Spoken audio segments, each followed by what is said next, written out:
Bismillah. Assalamualaikum warahmatullahi wabarakatuh. Alhamdulillah. Alhamdulillahi ala ihsanih wa syukru lahu ala taufiqihi wa amtinanih. Ashhadu an la ilaha illallah wahdahu la syarika lah ta'ziman li sya'nih. Wa ashhadu anna Muhammadan abduhu wa rasuluhu ad-da'i ila ridwanih.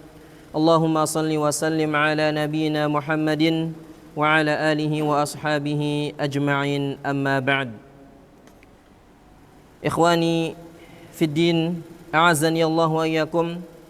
Alhamdulillah, kita bersyukur kehadirat Allah Subhanahu wa taala karena di malam hari ini Allah Subhanahu wa taala mengumpulkan kita kembali dalam rangka untuk mengkaji kitab Syarh Sunnah lil Imam Al-Barbahari rahimahullah. Kita berdoa kepada Allah Subhanahu wa taala agar Allah memberikan taufik dan kemudahan bagi kita semua agar kita bisa memahami pelajaran yang akan kita sampaikan, dan tentunya kita berharap kita bisa mengamalkan ilmu yang akan kita dapatkan ini. Karena ilmu seseorang tidak akan berguna apabila tidak diamalkan. Maka amal itu adalah sesuatu yang sangat penting. Bahkan tujuan daripada hadirnya kita di sini itu tidak lain adalah untuk mengamalkan ilmu yang kita miliki. Diibaratkan oleh para ulama, ilmu tanpa amal itu seperti pohon tanpa buah. Ya, percuma ditanam-tanam tapi nggak berbuah. Tujuan nanam pohon tersebut untuk apa? Untuk mendapatkan buahnya. Itulah gambaran ilmu yang apabila tidak diamalkan. Maka kita berharap kepada Allah agar Allah memberikan taufik kepada kita berupa difahamkan dan diberikan kemudahan untuk mengamalkan ilmu ini. Amin ya rabbal alamin. Ikhwani fi din, a'azzani Allah wa iyyakum. Kita melanjutkan perkataan dari Imam Al-Barbahari rahimahullahu ta'ala.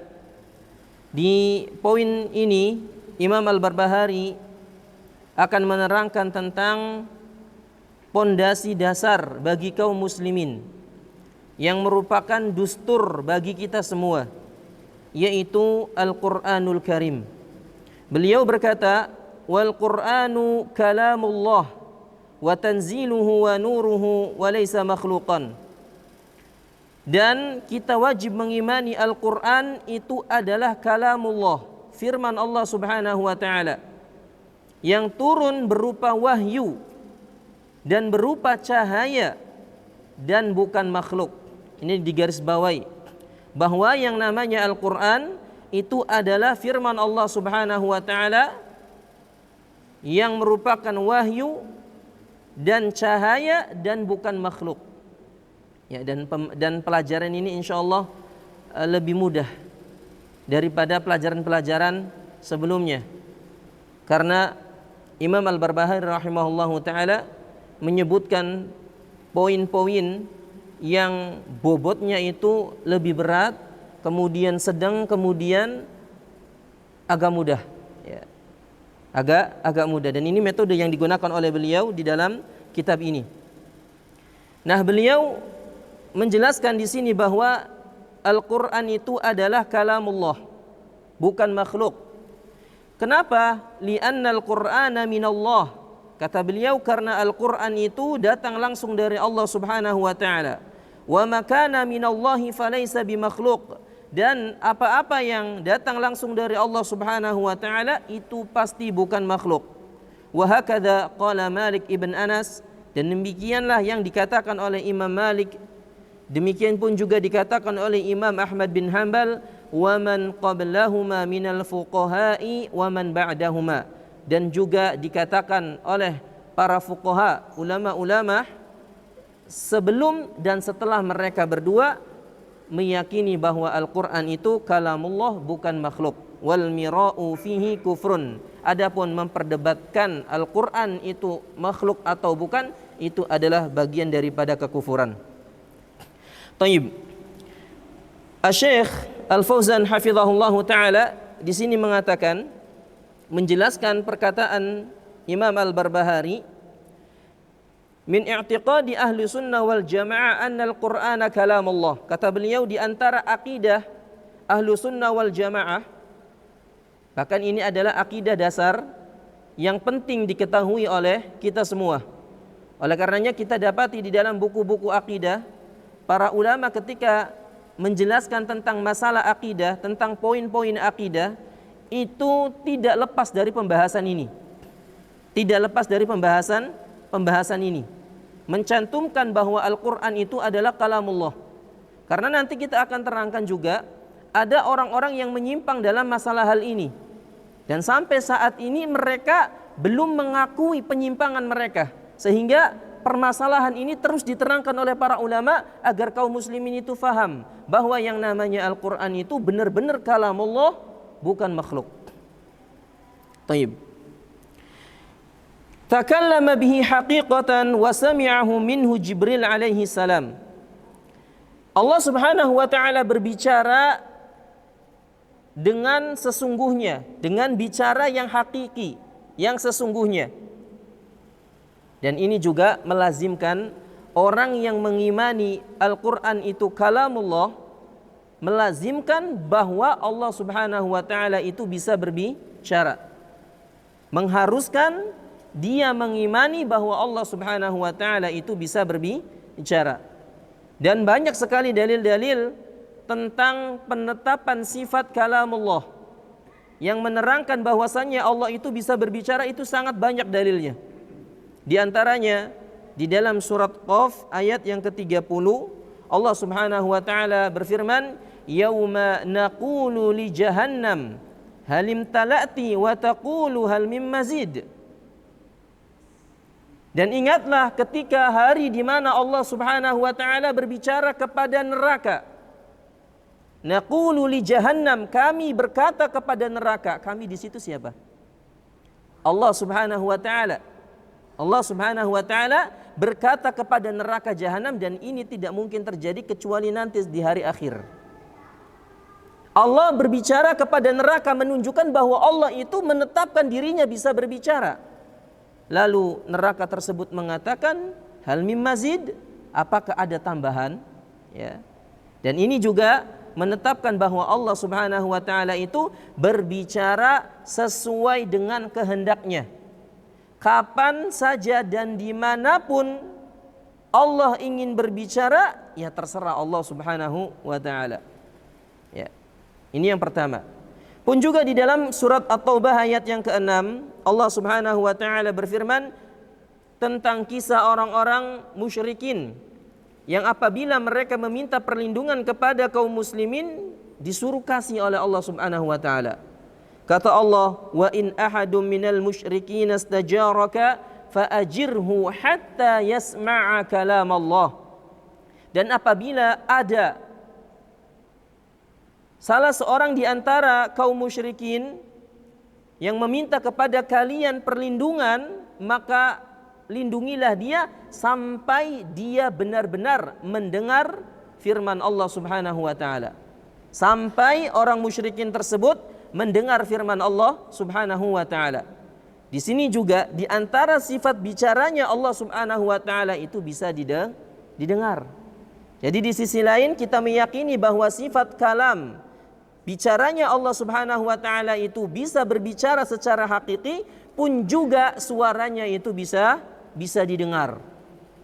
Makanya malaikat Jibril alaihi salam ketika mendapatkan wahyu itu berarti Jibril faham enggak tentang apa yang disampaikan oleh Allah? Paham enggak? Jibril menyampaikan risalah kepada Nabi Nuh, kepada Nabi Musa, Nabi Isa dan seterusnya, kepada Nabi Muhammad sallallahu alaihi wasallam, menyampaikan wahyu. Berarti apa yang didengar oleh malaikat Jibril alaihi salam itu bisa difahami enggak? Bisa difahami kan? Berarti sifat kalamullah itu bisa difahami, bisa didengar dan bisa difahami. Bahkan sudah pernah kita singgung di pertemuan lalu hadits Nabi sallallahu alaihi wasallam yang mengatakan, wa inna minkum illa sayukallimuhullahu yaumal qiyamah. laisa bainallahi wa bainahu turjuman.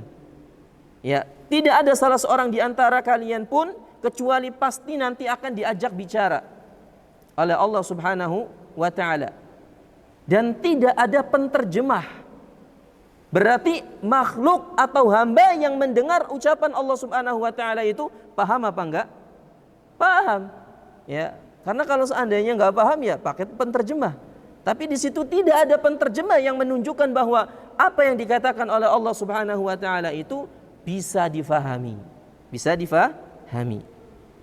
Pun juga di dalam surat Al-Baqarah ayat 75 Allah mengatakan afatatma'una ay yu'minu lakum wa qad kana fariqum minhum yasma'una kalam Allah thumma yuharrifunahu min ba'di ma aqaluh. Kata Allah afatatma'una ay yu'minu lakum, apakah kalian masih berharap bahwa mereka itu akan beriman? Padahal di antara mereka, segolongan di antara mereka itu mendengar firman Allah Subhanahu wa taala, mendengar kalamullah. Ya, thumma yuharrifunahu. Akan tetapi setelah itu mereka justru memalingkannya. Ya. Tidak mentaati ayat-ayat tersebut. Ya, mereka ganti makna ayat-ayat tersebut mim ba'di ma aqalu, sesuai dengan akal mereka.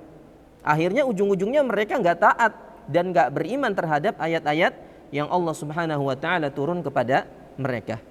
Maka itu diantara dalil-dalil yang menetapkan bahwasannya Allah Subhanahu wa taala itu bisa berbicara. Bisa berbicara. Dan antum harus bedakan antara firman Allah Subhanahu wa taala dengan ciptaan, dengan makhluk. Dan ini juga bantahan kepada mereka yang mengatakan bahwa Al-Quran itu adalah makhluk. Padahal Allah Azza wa Jalla menyebutkan di dalam Al-Quran secara terpisah antara firman Allah Subhanahu wa ta'ala dengan makhluk, dengan ciptaan. Ada yang tahu dalilnya? Dapat hadiah. Ya, di ayat apakah Allah Subhanahu wa ta'ala menyebutkan perbedaan antara ciptaan yaitu makhluk dengan firman Allah yang bukan makhluk? Ada yang tahu? Ayatnya mungkin kita sudah hafal semua. Ya. Di dalam surat Al-A'raf ayat 54. Pendek ayatnya. Allah mengatakan ala lahul khalqu wal amr. Ala lahul khalqu wal amru. Ketahuilah milik Allah Subhanahu wa taala ciptaan dan urusan. Apa makna ayat tersebut diterangkan oleh Al-Imam Ibnu Uyainah dan yang lainnya. Beliau berkata, al-khalqu khalqullah. Maksud daripada alalahul khalqu, khalqu di situ maknanya adalah ciptaan Allah Subhanahu wa taala seluruhnya. Yang namanya ciptaan Allah Subhanahu wa taala itu pasti makhluk. Ya, selain Allah Subhanahu wa taala itu pasti makhluk. Itu makna daripada khalqullah. Adapun makna al-amr di dalam ayat tersebut itu adalah Al-Qur'an. Adalah apa? Al-Qur'an. Berarti di dalam ayat ini Allah Subhanahu wa taala membedakan antara makhluk dengan firman Allah Subhanahu wa taala. Bahkan di dalam ayat yang lain Allah juga berfirman Ar-Rahman 'allamal Qur'an khalaqal insan. Lihat di sini Ar-Rahman 'allamahul Qur'an, yang mengajarkan Al-Qur'an. Khalaqal insan, disebutkan perbedaan atau penyebutannya itu dibedakan, yang mengajarkan Al-Qur'an dan yang telah menciptakan manusia. Yang menunjukkan kata para ulama bahwa yang namanya makhluk dengan Quran itu berbeda. Ya, berbeda. Garis bawahnya bahwa Al-Qur'an itu bukan makhluk. Bukan makhluk. Taib. Kita sebutkan juga dalil-dalil dari Ibnu Umar, dari Umar bin Khattab radhiyallahu anhu. Ya. Kalau dari hadis tadi sudah ya. Kemudian dari ucapan-ucapan para ulama, kita bawakan perkataan Umar bin Khattab radhiyallahu anhu. Dan athar ini dibawakan oleh Al-Imam Al-Ajuri dalam kitabnya Asy-Syari'ah, pun juga Imam Ibnu Battah di dalam kitabnya Ibana dan yang lainnya. Umar ibn Khattab radhiyallahu anhu mengatakan Al-Qur'anu kalamullah, bahwa Al-Qur'an itu kalamullah, firman Allah. Fala tusarrifuhu ala araikum. Maka jangan dipalingkan kepada pendapat-pendapat kalian yang mengatakan bahwa Al-Qur'an itu bukan makhluk. Ya, ini penetapan dari Umar ibn Khattab radhiyallahu anhu. Pun juga dikatakan oleh Imam Malik, beliau berkata Al-Qur'anu kalamullah wa yastafdi'u qawla man yaqulu Al-Qur'anu makhluk. Al-Qur'an itu adalah kalamullah dan tidak boleh, kata beliau, mengatakan bahwa Al-Qur'an itu makhluk, enggak boleh. Ya, bahkan kata Imam Malik, yuja'u darban wa yuhbasu hatta yamut. Barang siapa yang mengatakan bahwa Al-Qur'an itu adalah makhluk, hukumannya kata Imam Malik dipenjara, ya, dipukul sampai mati. Ya, dipukul sampai mati, berarti itu termasuk perbuatan yang berbahaya apa enggak? Berbahaya. Ya. Pun juga Imam Asy-Syafi'i rahimahullahu taala mengatakan Al-Qur'anu kalamullahi ghairu makhluk. Yang namanya Al-Qur'an itu kalamullah, bukan makhluk. Wa man qala makhluk fahuwa kafir. Wah, Imam Syafi'i lebih syadid lagi nih. Ya, siapa yang mengatakan Al-Qur'an itu makhluk, maka dia kafir. Ya, maka dia kafir. Taib, ala kulli halin, berdasarkan dalil-dalil yang tadi kita sebutkan, ya, bahwa akidah Ahlussunnah wal Jamaah menetapkan bahwa yang namanya Al-Qur'an itu adalah kalamullah dan bukan makhluk.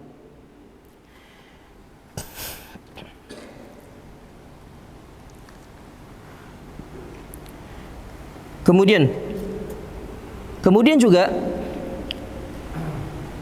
untuk membedakan antara yang makhluk dan bukan, ini juga dijelaskan oleh para ulama, ya.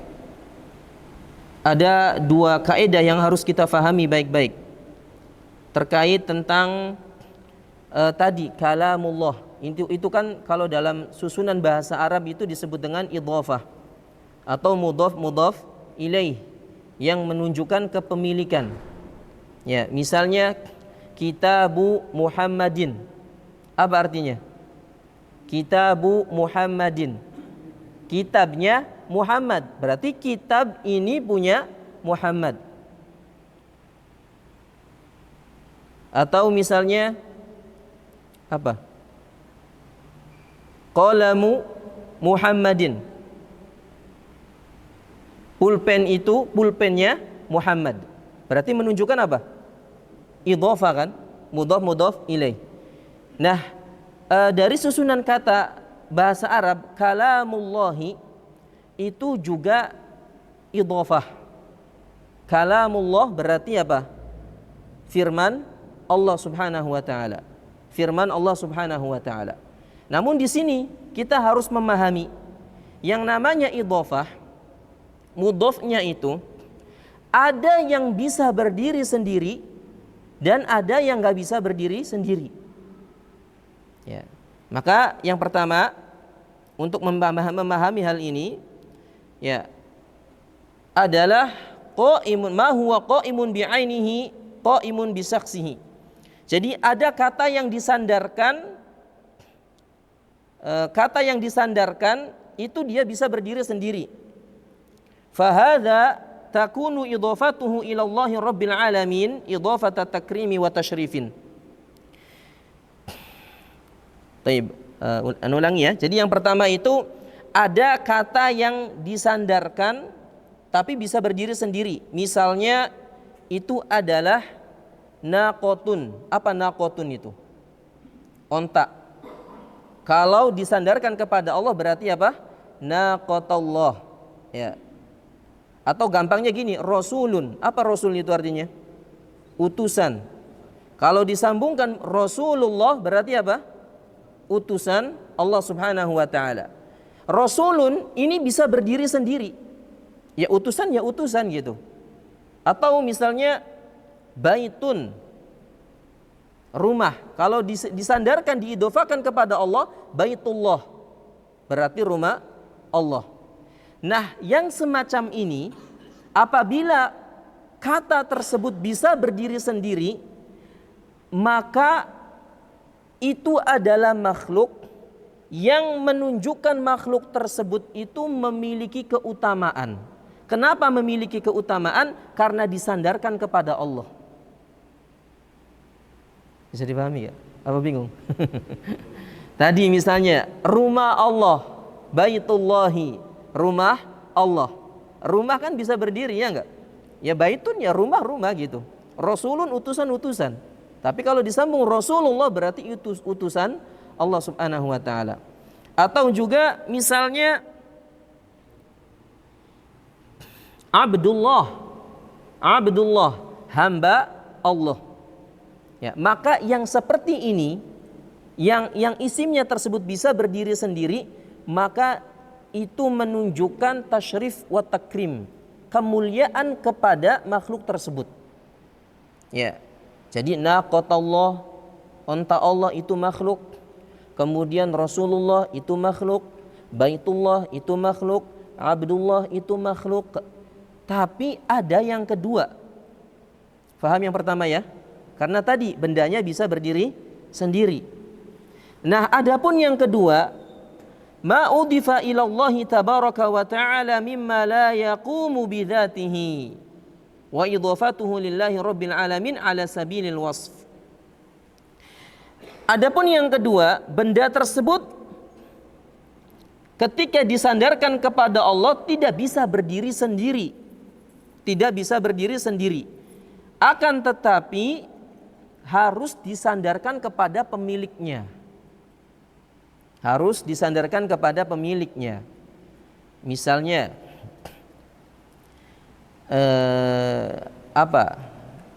istawa ya, misalnya istawallah, Allah beristiwa. Istiwa itu adalah sifat yang membutuhkan sesuatu yang disifati, iya enggak? Jadi istiwa kan apa? Istawa ya. Ya di sini disebutkan istawa. Atau contoh gampangnya gini. Wajhullah.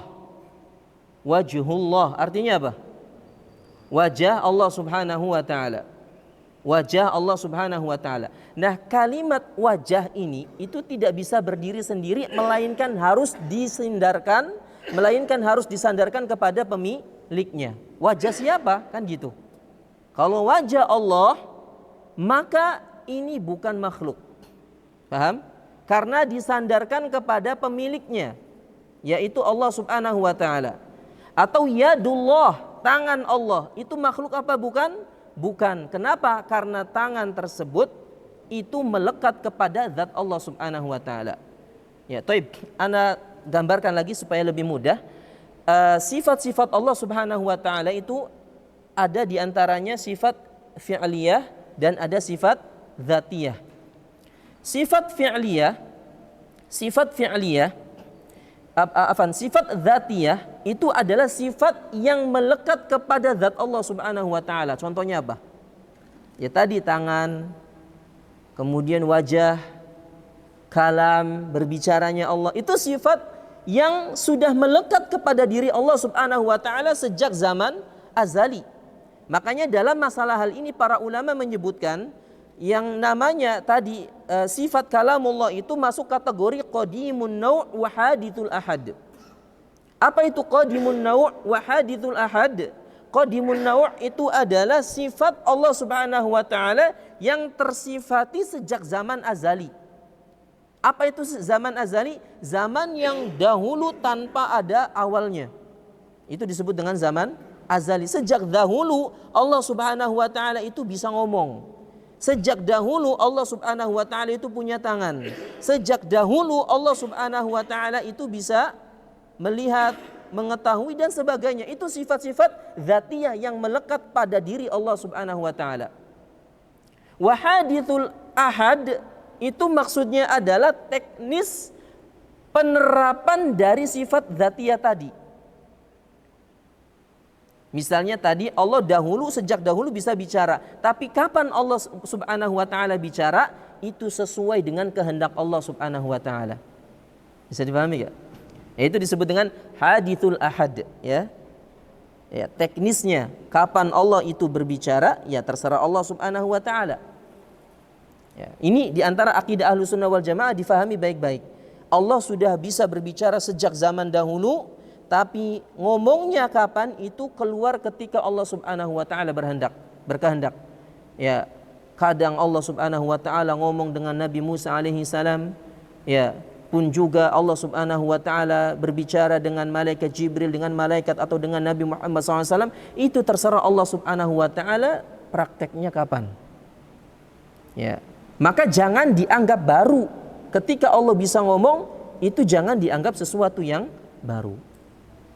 Pun juga sama, misalnya sifat fi'liyah. Ya. Sifat yang terpisah, misalnya seperti sifat rahmah. Sifat kasih sayang. Allah punya sifat kasih sayang.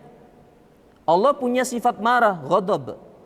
Tapi kapan Allah marah, kapan Allah memberikan sifat kasih sayangnya, yaitu kembali kepada Allah Subhanahu wa taala.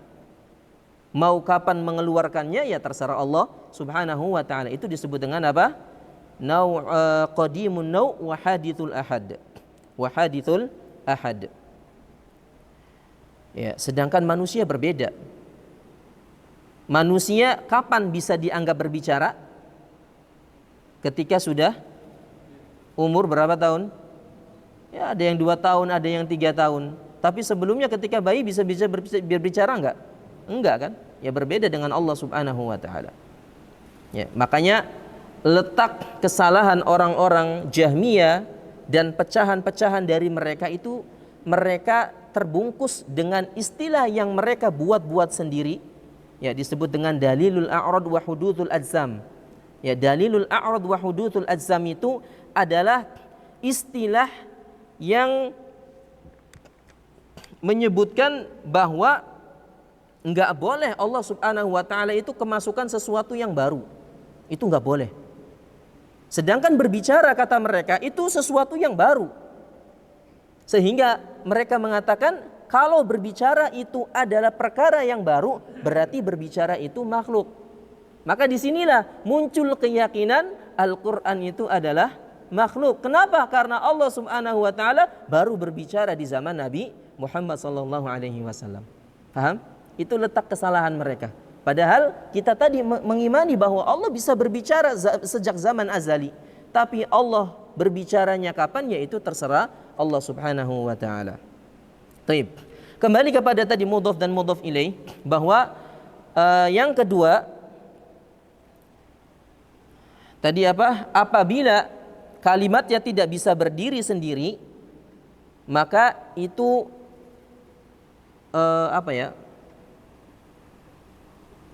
melazimkan harus menyandarkan kepada sifatnya.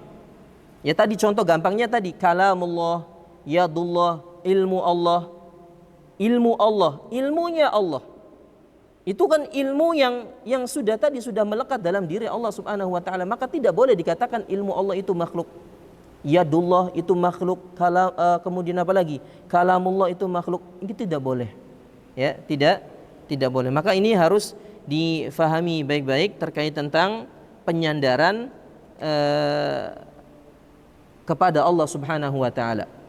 Ya, jadi kalau isimnya itu bisa berdiri sendiri, ya terpisah, tapi disandarkan kepada Allah, maka itu bentuk pemuliaan seperti Rasulullah. Kemudian Abdullah, itu abdun dan Allah. Ya, abdun makhluk tapi disandarkan kepada Allah, Abdullah, hamba Allah, berarti hamba Allah ini adalah hamba yang spesial. Tapi kalau yadullah, yadun dan Allah, ini yadnya ini nggak bisa berdiri sendiri, tapi harus disandarkan kepada siapa? Kepada Allah, tangannya Allah, berarti itu bukan makhluk. Atau kalamullah, sama. Kalam, berbicara Allah, kalamnya Allah, firman Allah, berarti itu bukan makhluk. Bisa dipahami nggak? Ribet ya? Tapi intinya gitu ya. Naam. Ikhwah, a'azzani Allah wa iyyakum.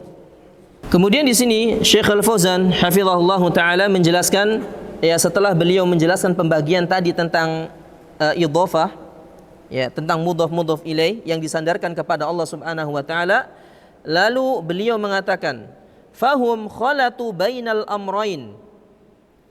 Adapun mereka firqah-firqah seperti Jahmiyah, kemudian pecahan-pecahannya seperti Mu'tazilah, Zaidiyah, Syiah, Ibadiyah dan yang lainnya, yang tadi kita jelaskan kesalahan mereka itu gara-gara tadi, ya, dalilul a'rad wa hududul adzam. Mereka tidak menerima sesuatu yang baru. Tidak menerima sesuatu yang baru. Sehingga Al-Quran itu dikatakan baru. Kenapa? Karena Allah Subhanahu wa taala berbicara di zaman Nabi Muhammad SAW. Sehingga dianggap sesuatu yang baru, sehingga mereka berkeyakinan bahwa yang baru, setiap yang baru itu adalah makhluk. Taib. Nah, mereka tidak bisa membedakan antara tadi pembagian yang pertama dengan pembagian yang kedua. Mereka tidak membedakan itu semua. Walidzalika nassa ahlus sunnah wal jamaah ala hadhil mas'alah fi kutubil aqaid. Oleh karenanya inilah alasan ulama-ulama ahlus sunnah wal jamaah mencantumkan pembahasan ini, karena masih banyak yang belum paham tentang masalah ini.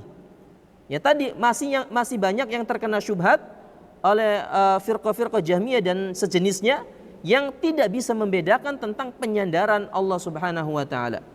Ya, tidak memahami dengan benar isim yang disandarkan kepada Allah Subhanahu wa taala. Liyaruddu ala ahli dhalal. Kenapa mereka mencantumkan permasalahan ini? Agar mereka bisa membantah ahlu dhalal yang mengatakan bahwa Al-Qur'an itu bukan kalamullah. Ya, karena kalau seandainya Al-Qur'an itu bukan kalamullah, maka bagaimana Allah Subhanahu wa taala memerintah atau melarang sesuatu? Ya, dan tentu ini bentuk siasat orang-orang yang ingin merusak Islam dari dasar. Orang-orang yang mengatakan bahwa Al-Quran itu bukan kalamullah tapi makhluk, ini adalah orang-orang yang ingin merusak Islam dari dasar. Kenapa? Karena kalau seandainya Allah itu nggak bisa berbicara, maka tidak ada yang namanya Al-Quran. Kalau Al-Quran itu nggak ada, maka ya sudah, itu sudah dianggap sesuatu yang tidak ada. Ya udah, rusak semua. Al-Quran sekarang itu tidak dianggap. Ini metodenya orang-orang yang sesat dalam merusak agama Islam, dirusak dari dasarnya. Ya, meskipun mereka tidak secara langsung mengatakan bahwa Al-Quran itu rusak, enggak. Tapi dengan bahasa-bahasa yang diselipkan oleh mereka yang tanpa sadar banyak meracuni kaum muslimin. Ya. Makanya pelajaran juga yang bisa kita petik adalah kita jangan bermudah-mudahan mengambil ilmu dari guru yang akidahnya rusak. Meskipun guru bahasa Arab. Ya, sudah sering kita ingatkan di antara Syekh Muhammad bin Shalih Al-Utsaimin mewasiatkan kepada kita semua agar jangan mengambil ilmu dari ahlul bid'ah yang akidahnya rusak. Karena mereka bisa menyisipkan perkara-perkara akidah dalam masalah bahasa, di dalam perkara bahasa. Kita katakan tadi, misalnya contoh Rasulullah itu kan makhluk, iya enggak? Rasulullah itu kan makhluk. Kenapa? Karena mudhof dan mudhof ilaih. Berarti kalamullah itu juga sama makhluk. Kenapa? Mudhof dan mudhof ilaih. Nah, gimana? Rusak enggak seperti itu? Kan rusak. Ya. Ini mereka berusaha untuk meracuni kaum muslimin dengan dari sisi bahasa, sehingga ya perhatikan baiklah dalam perkara bahasa pun usahakan kita mengambil guru yang akidahnya sahih. Ya, karena bahaya apabila akidahnya rusak dan mereka benar-benar mencampur adukan akidah yang rusak mereka dalam pembelajaran bahasa Arabnya kepada kita, itu akan berbahaya. Taib. Fa idza inhadamal asl inhadamal Islam. Dan kalau Al-Qur'an itu sudah dianggap ya tidak dipakai, maka sudah hancurlah Islam. Hancurlah Islam, dan itulah tujuan ahlul dhalal. Maka di sini harus dibedakan antara tanzih dengan ta'til. Tanzih dengan ta'til. Tanzih itu maksudnya adalah mensucikan Allah Subhanahu wa taala. Mensucikan Allah Subhanahu wa taala dengan ta'til. Ta'til itu mengingkari atau menafikan sifat Allah Subhanahu wa taala. Harus dibedakan. Ya. Yang namanya tanzih, ya, sebagaimana firman Allah, laisa kamitslihi syai'un. Allah itu tidak sama dengan sesuatu apapun. Bukan berarti menafikan sifat-sifat Allah, enggak. Kita tetapkan sifat-sifat Allah, tapi kita nafikan sifat Allah itu tidak sama dengan makhluknya. Pasti berbeda dengan makhluknya meskipun nama sifatnya sama. Misalnya bisa melihat, tentu penglihatan Allah tidak sama dengan penglihatan makhluk. Pendengaran Allah tidak sama dengan pendengaran makhluk. Ini yang namanya tanzih, mensucikan Allah Subhanahu wa taala dari makhluknya itu. Nah, adapun mereka mengatakan itu adalah tanzih, menghilangkan sifat kalam, itu kata mereka tanzih. Kenapa? Karena kalam itu baru dan kita tujuannya adalah mensucikan Allah. Allah itu tidak termasuk ke sesuatu yang baru. Padahal mereka terjerumus ke dalam ta'til, bukan tanzih. Ya, bukan tanzih. Taib. Kemudian permasalahan berikutnya juga yang dibahas oleh para ulama. Tadi kita sudah tetapkan bahwa Al-Quran itu adalah kalamullah. Nah, bagaimana dengan orang yang mengatakan bahwa tilawatul Quran itu makhluk apa bukan? Boleh nggak kita bertanya ketika antum baca Quran, ya, yang antum baca itu kalamullah apa makhluk? Boleh nggak seperti itu? Hah? Boleh nggak? Ya. Boleh nggak seperti itu? Ya, nggak boleh pertanyaan seperti ini. Karena pertanyaan seperti ini itu masuknya rancu, ya.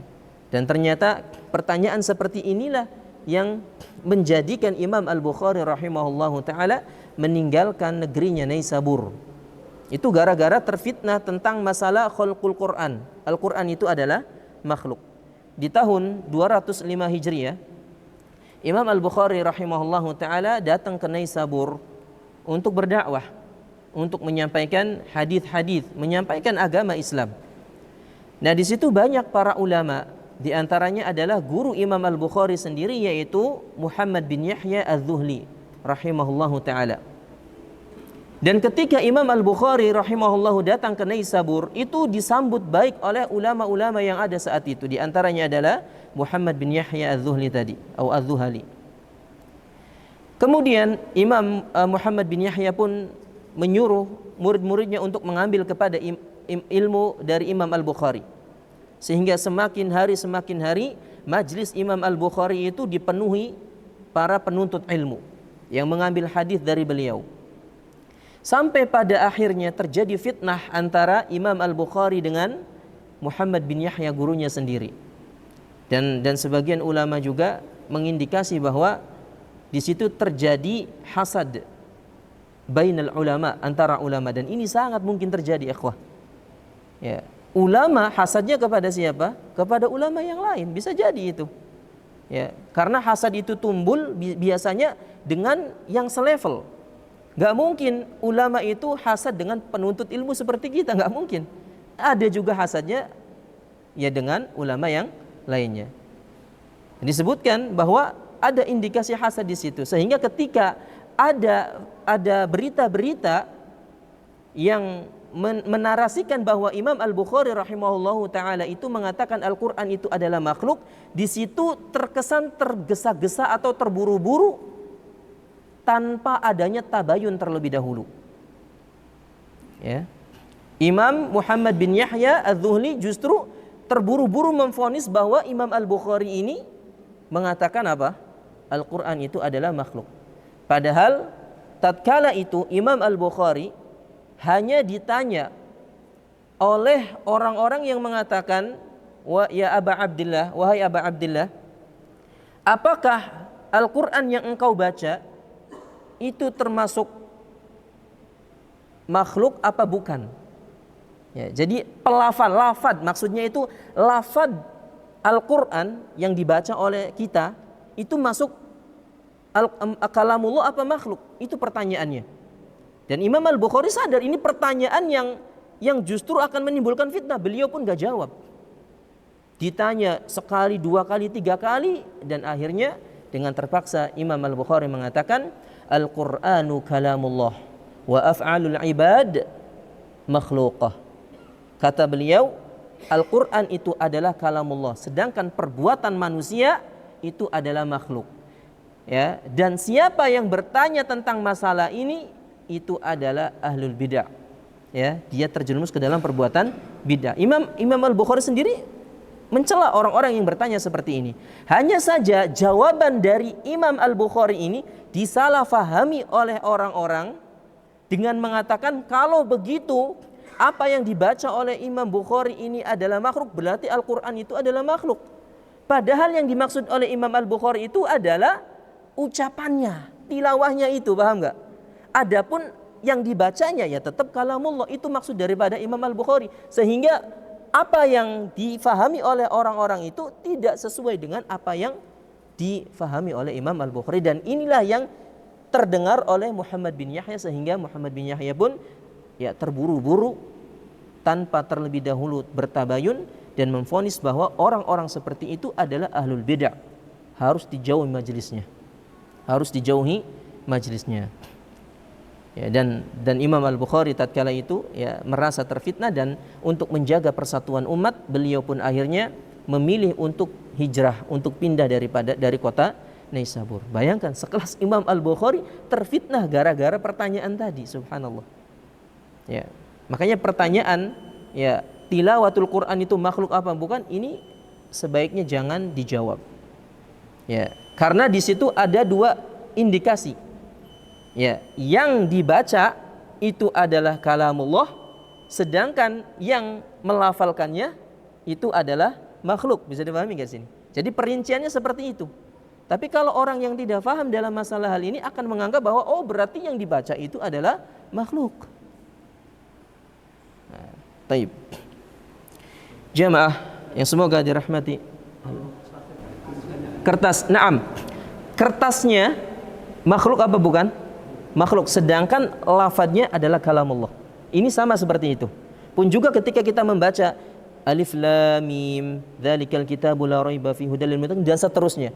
Yang kita lafalkan ini adalah kalamullah, sedangkan yang melafalkan itu adalah makhluk, dan ini yang dimaksud oleh Imam Al-Bukhari. Sama seperti juga dengan mushaf. Lafadznya itu kalamullah, adapun kertasnya makhluk. Kan gitu. Makanya yang tidak boleh itu ketika menyentuh mushaf itu Qur'annya, kertasnya apa lafadznya? Lafadznya yang tidak boleh itu. Adapun kertasnya nggak masalah antum pegang, meskipun antum lagi berhadas. Ya, sampulnya misalnya nggak masalah. Ataupun kertasnya misalnya, adapun lafadznya itu yang tidak boleh, karena lafadz ini kalamullah. Ya, nggak boleh ada yang menyentuhnya kecuali orang-orang yang suci. Baik, bisa difahami? Naam. Baik. Kemudian di sini Imam Al-Barbahari mengatakan wa tanziluhu, dan yang diturunkan itu berupa wahyu yaitu Al-Qur'an. Ya. Dan juga harus dibedakan ikhwah, azanillahu wa iyyakum, antara kalamullah dengan Al-Qur'an. Ini juga poin yang penting harus dibedakan. Ya, yang namanya kalamullah itu belum tentu Al-Qur'an, sedangkan Al-Qur'an itu sudah pasti kalamullah. Kok bisa? Apa bedanya? Kalau kalamullah itu lebih umum sifatnya. Dan kita tahu kalamullah yang dikabarkan kepada kita ada berapa?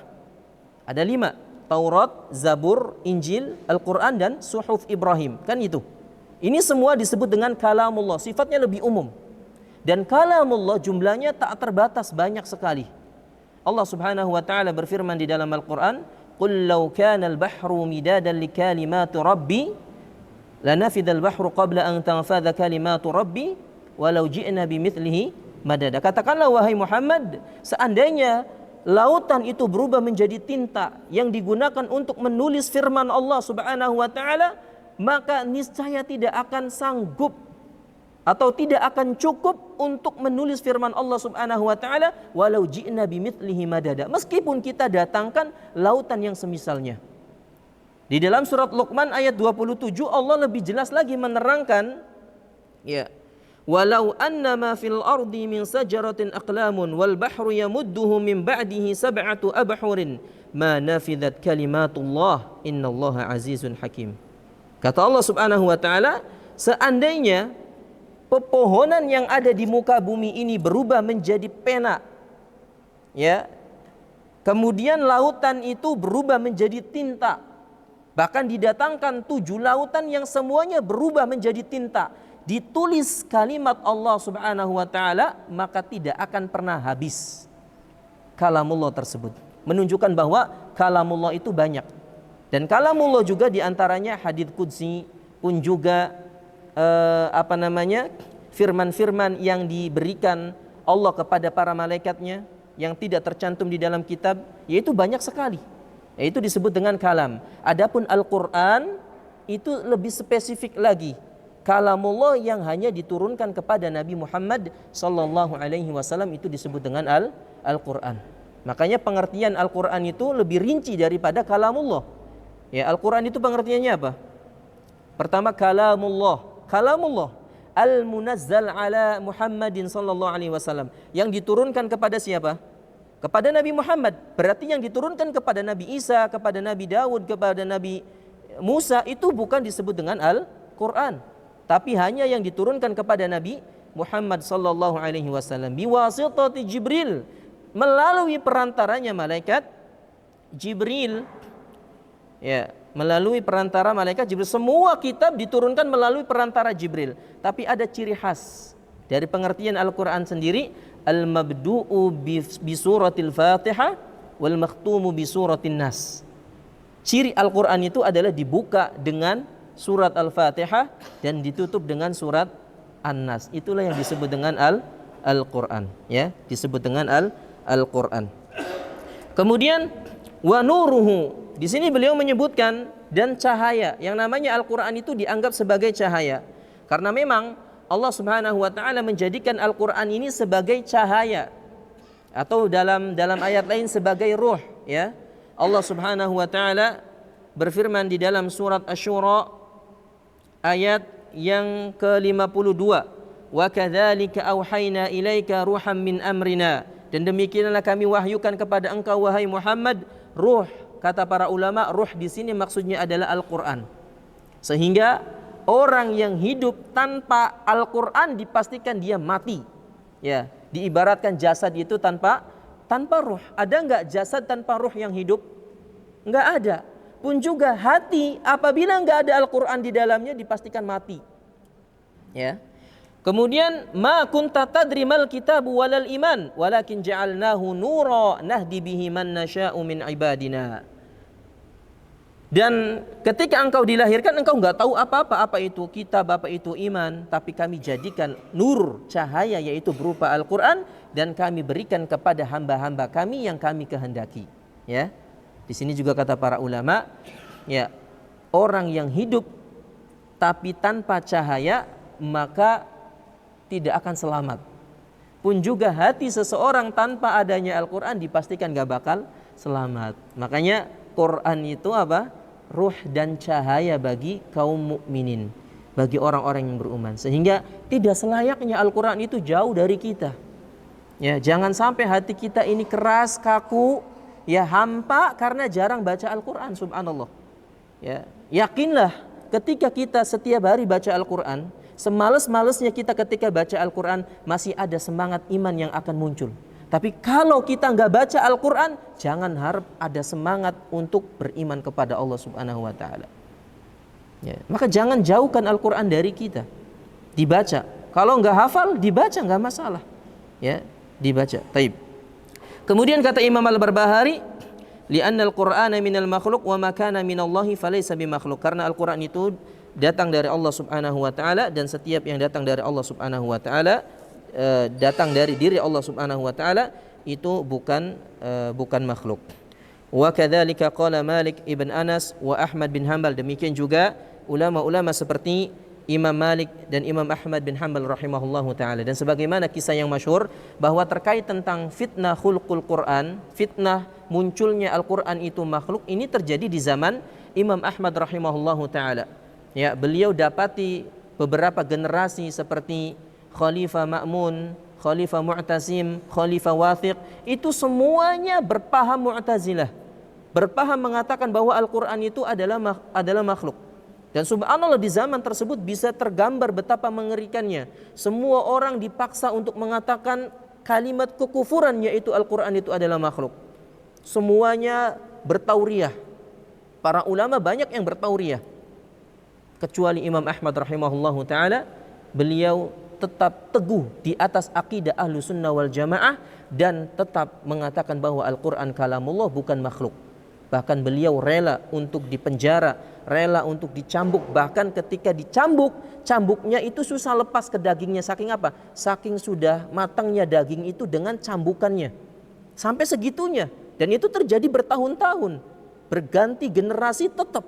Sampai Allah turunkan Al-Mutawakkil sebagai khalifah yang berakidahkan ahlu sunnah wal jamaah dan membebaskan Imam Ahmad rahimahullahu ta'ala. Dan di sini subhanallah bukti janji Allah subhanahu wa ta'ala, in tansurullaha yansurkum. Ketika engkau berani membela agama Allah subhanahu wa ta'ala, pasti Allah akan membela kalian. Allah akan menolong kalian. Di sini terlihat jelas dari kesabaran Imam Ahmad rahimahullahu ta'ala, sehingga Allah utus orang yang berakidahkan ahlu sunnah wal jamaah seperti Al-Mutawakkil, dan Imam Ahmad dibebaskan, dan kemudian beliau dibiarkan begitu leluasa untuk mengajarkan akidah ahlu sunnah wal jamaah. Dan diantaranya beliau menetapkan akidah ahlu sunnah wal jamaah itu adalah Al-Quran kalamullah. Al-Quran itu kalamullah, wal mira'u kufrun, dan memperdebatkan Al-Quran itu makhluk apa bukan ya. Ini termasuk bentuk kekufuran. Dan ini dikritiki oleh Imam Ahmad rahimahullahu ta'ala di dalam kitabnya Usulus Sunnah.